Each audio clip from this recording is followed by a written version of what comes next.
Bonjour, l'objet ou les objets du jour, un couteau, un tablier, parce que nous allons parler aujourd'hui de cuisine. L'expérience dont je vais vous parler est celle de Kurt Lewin, qui, aux États-Unis, dans les années 40, a décidé de faire une petite expérience sur des ménagères, ayant remarqué à la base la faible consommation d'abats aux États-Unis. On consomme de la viande, mais il y avait une partie de la viande qui était jetée parce qu'on ne savait pas quoi en faire. Donc il décide de faire une étude en prenant deux groupes. Premier groupe, il propose des conférences sur les vertus énergétiques, les vertus presque thérapeutiques, dirais-je, des abats, pour convaincre les ménagères de les consommer. Deuxième expérience sur une autre population de ménagères, on les réunit en petits groupes pour discuter entre elles de la problématique de consommation justement de ces abats.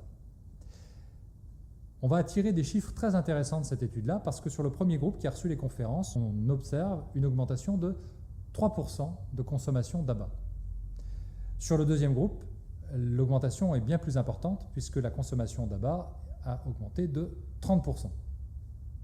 C'est la vertu de ce qu'on appelle les focus group qu'a quasiment inventé Kurt Lewin.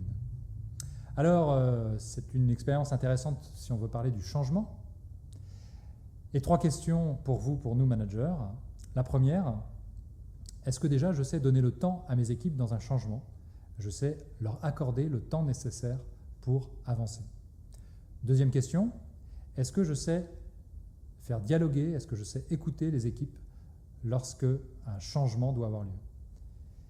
Troisième question, est-ce que je sais moi-même, très techniquement, organiser ces focus group plutôt qu'organiser des conférences débats argumentaires pour les convaincre?